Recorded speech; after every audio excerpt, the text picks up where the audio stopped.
Welcome to Surya's TVs good evening news. YCP అభ్యర్థుల పట్ల ప్రజలు అప్రమత్తంగా ఉండాలని మాజీ ఎమ్మెల్సీ బుద్ధా వెంకన్న అన్నారు. తప్పించారనుకోండి అది గోడ కొట్టిన సున్నం.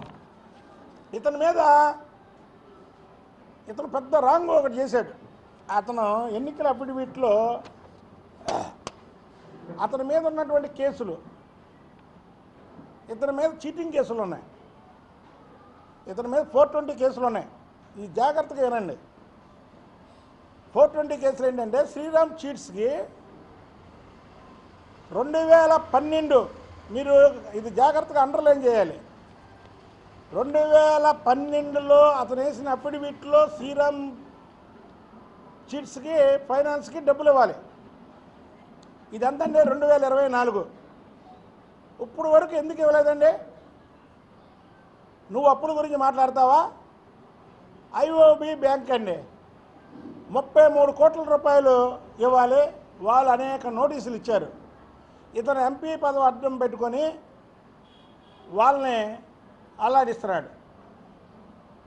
నువ్వు 2012లో ఏ అప్పులైతే ఉన్నాయో, నువ్వు ఏ అప్పులైతే చూపించావో, ఇవాళ 2014 అఫిడవిట్లో ఏ అప్పులైతే చూపించావో 2024లో కూడా ఆ అప్పులే చూపించావు. ఎందుకు నువ్వు అప్పులు కట్టట్లేదు? నిజాయితీ గురించి మాట్లాడుతావు, నీతి గురించి మాట్లాడుతావు.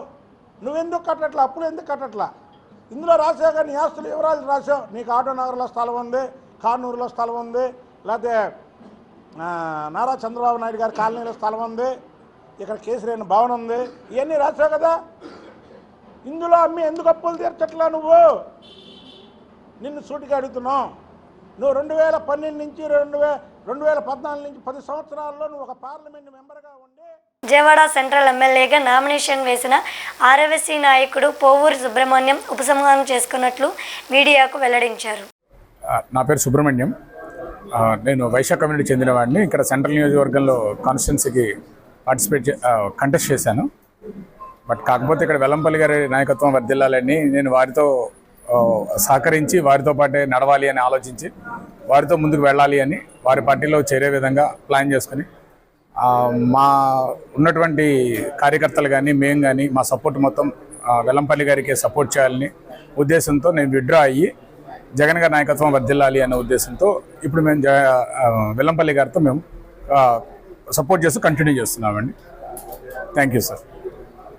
విజయవాడ పశ్చిమ నియోజకవర్గం మాజీ ఎమ్మెల్యే జలీల్ ఖాన్ నివాసంలో హమీలీలతో ఆత్మీయ సమావేశం నిర్వహించారు. ప్రజానాయకుడు రాజకీయాల్లోకి వచ్చాడు అంటే ప్రజాసేవలో ఉండటానికి, అంతేగాని రాజకీయాల్లోకి వచ్చి వాళ్ళు ఎమ్మెల్యేలు అయ్యో ఎంపీలు అయ్యో వాళ్ళు స్వలాభానికి పనిచేయడానికి కాదు. భగవంతుడి ఆశీస్సులతో నేను ప్రపంచం అంతా చూసేశాను. భగవంతుడు అన్నీ ఆశీర్వదించాడు. మంచి కుటుంబం, మంచి అన్నీ నాకు సర్వశక్తులు భగవంతుడు ఇచ్చాడు.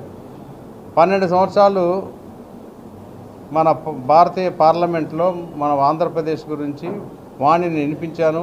కేంద్ర ప్రభుత్వంలో కేంద్ర మంత్రిగా పనిచేశాను. ఆ అనుభవంతో అంటే వేడి వేడి జిలేబీని తీసుకొచ్చి మీకు పశ్చిమ నియోజకవర్గానికి నాకు పంపించారు. అనుభవం అంతా రెడీగా ఉంది. మామూలుగా ఒక ఎమ్మెల్యే నిల్చుంటే ఇప్పుడు మళ్ళీ అనుభవం గడించి వెళ్ళేటప్పటికి 5 ఏళ్ళు అయిపోద్ది. మనకి రెడీగా వచ్చా నేను.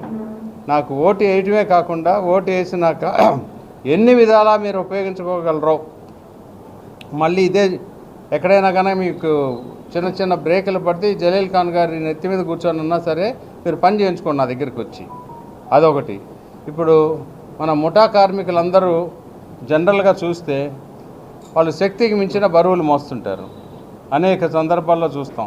దాంతో కొంచెం ఆరోగ్యం దెబ్బతింటుంది.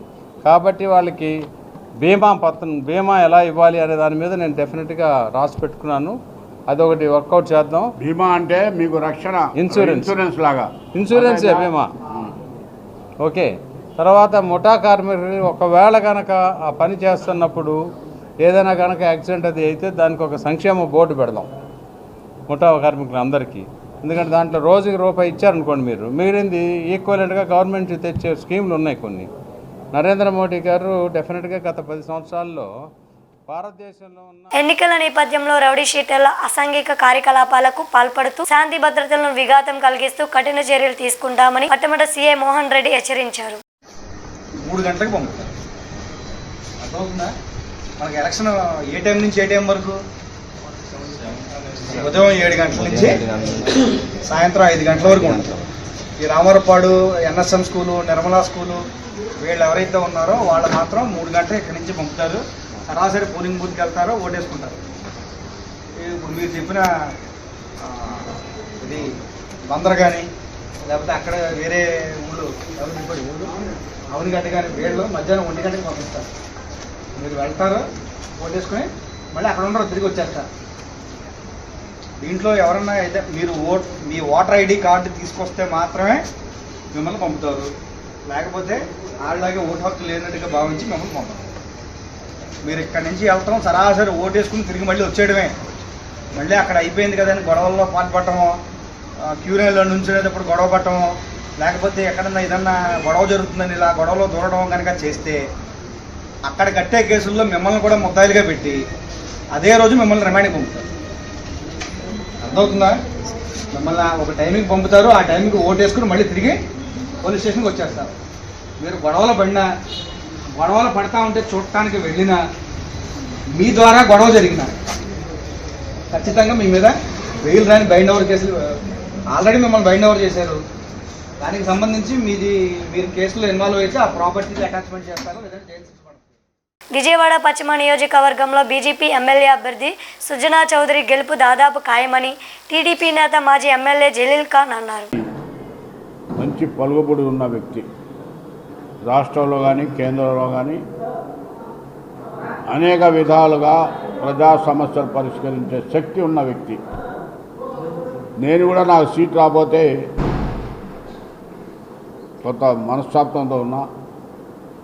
ఎప్పుడైతే బీజేపీ పార్టీ సుజనా చౌదరి గారి పేరు ప్రకటించారో నాకు అన్యాయం జరిగినా నా నియోజకవర్గ ప్రజలకి న్యాయం జరుగుద్ది, నియోజకవర్గం బాగుపడుద్ది.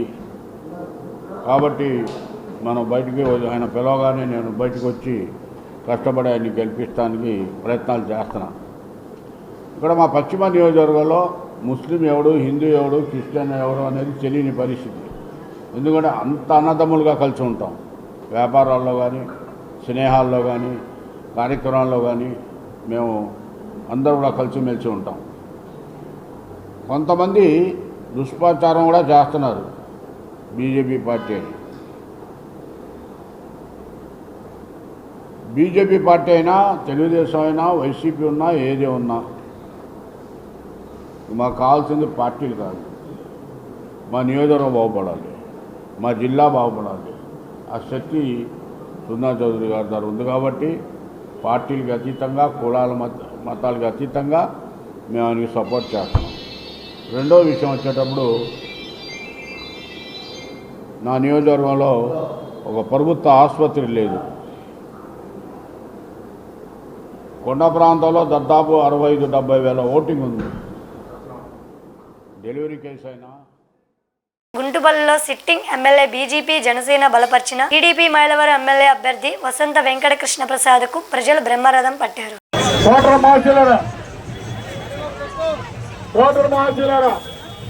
దయచేసి వెనకాలన్న కార్యకర్తలు అడ్డాలంతా ముందుకు రావాలండి. అలాగే విజయవాడ పార్లమెంట్ అభ్యర్థిగా పోటీ చేస్తున్నాం. ఎందుకంటే ఈ రోజు 8 గ్రామాలు ఉన్నాయండి ఊపిరాడ పరిస్థితి.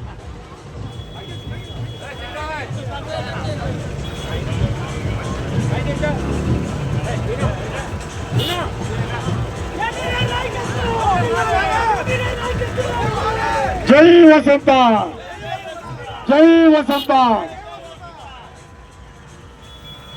మన విజయవాడ పార్లమెంట్ అభ్యర్థిగా పోటీ చేస్తున్న గౌరవనీయులు కేశిరెడ్డి శివనాథ్ చెడ్డి గారి యొక్క ఎన్నికల గుర్తు సైకిల్ సైకిల్ సైకిల్ గుర్తుగా తమ పవిత్రమైన ఓటు వేయాల్సిందిగా కోరుతున్నాం.